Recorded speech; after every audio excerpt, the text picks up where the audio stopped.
But first, we're going to kick things off with an interview focusing on the Gulf rising. Is it a zero-sum game? And this session is brought to us by Invest Qatar, which is also known as IPAC, and Media City Qatar. I think we have a video to play. We've always believed that anything is possible.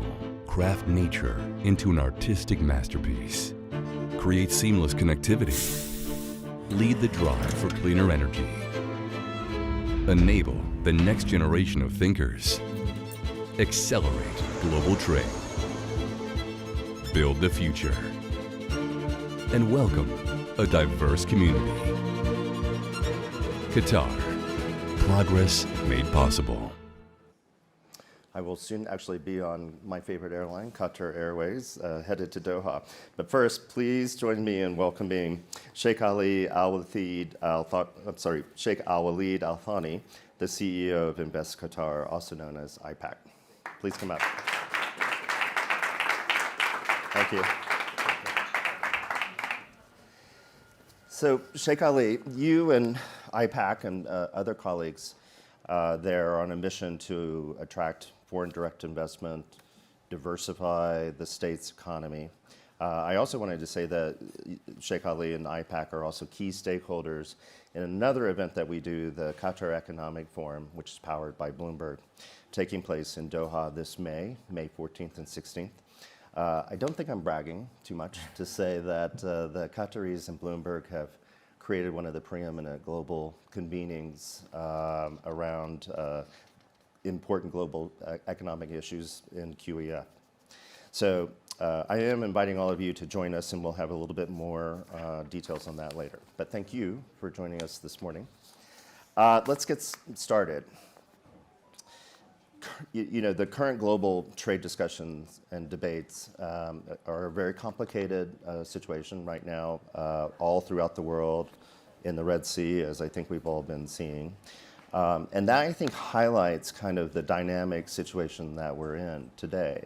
You know, deglobalization, re-globalization, nearshoring, it's highly dynamic and fluid. So I wanted to get your views first on those trends and what you're seeing in the strategic position that the state occupies, and how should the Gulf and the state position themselves in this context? Well, thank you, Mark. Great to see you again, and thank you all for being here this early. And also, I mean, I'll also join you in extending an invitation if anyone would wish to join the Qatar Economic Forum. The weather will be different in May in Doha, but you know, a little warmer. Yeah, we're all welcome to come, and it's going to be an interesting discussion, I think, this year.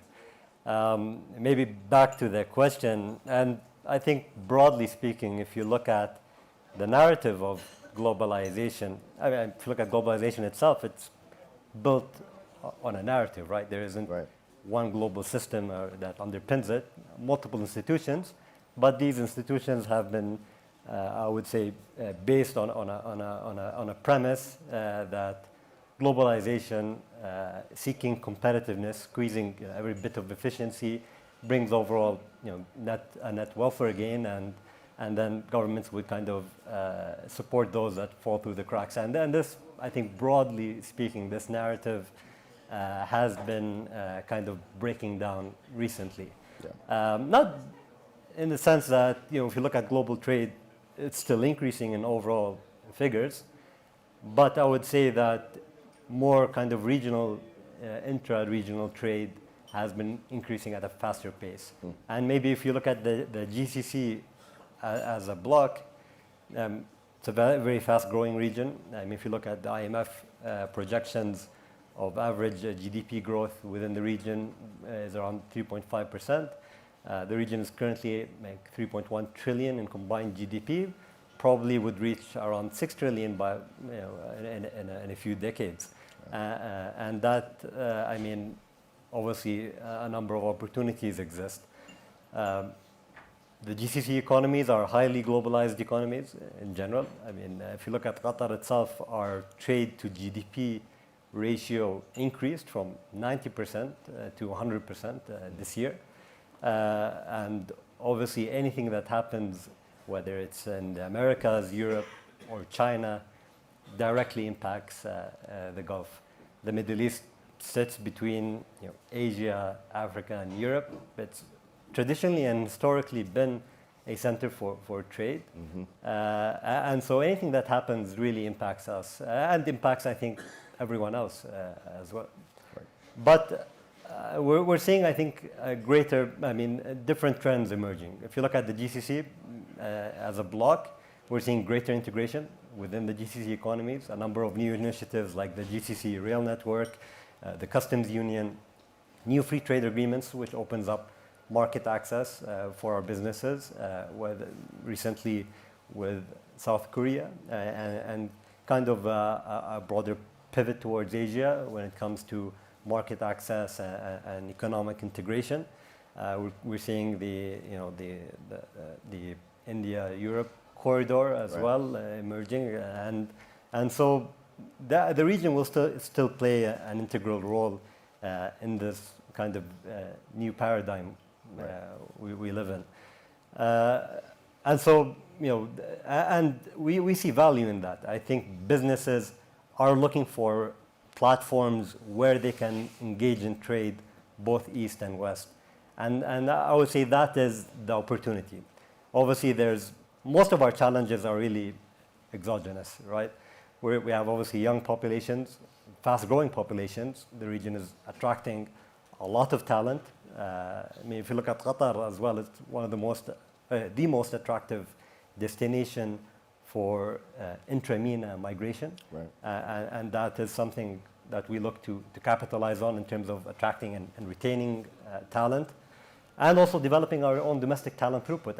A very early investment has been made in the educational infrastructure. We're seeing the throughput of STEM graduates increase at a very fast pace.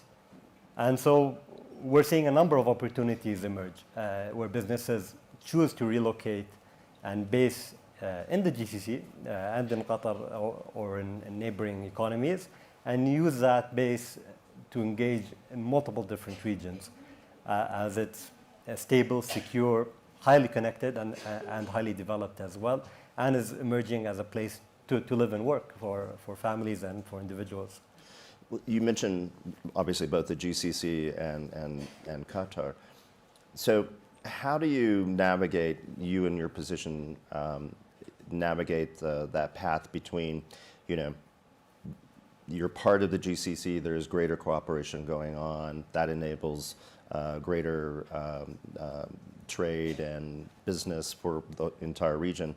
But then how do you separate out the state? How do you differentiate the state from your fellow neighbors? Yep. I think generally when businesses look at Qatar or any of the GCC economies, I don't think they look at these countries as kind of individual entities. They look at the bloc as a whole, and probably the region as well.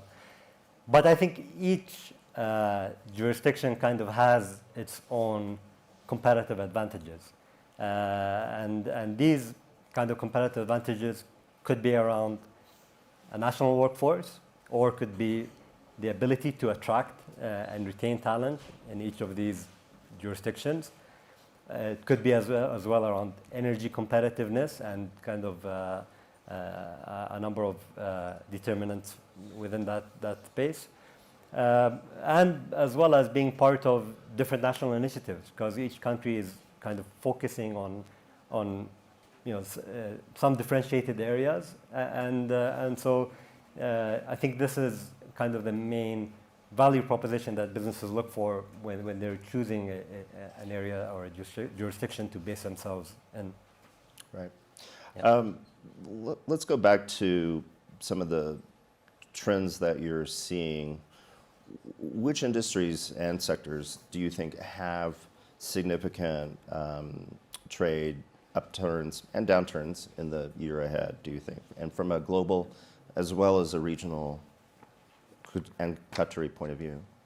I think in maybe on a kind of Qatari angle, we've recently launched our national development strategy, If you look at Qatar's kind of growth journey, you can kind of classify it in three main phases. The first may be around the development of the hydrocarbon industry, some primary sectors, national champions, whether it's Qatar Airways, QNB, the largest bank in the Middle East, and other businesses that have been very fast growing.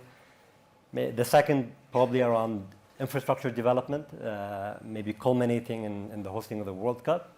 And now this third phase towards our 2030 national vision, which actually, if you look at the national vision, is to create what we call a knowledge-based economy. And what that means really is an economy where the main vehicle of growth is our own domestic human capital rather than our own natural resources. And that is kind of what we're aiming for.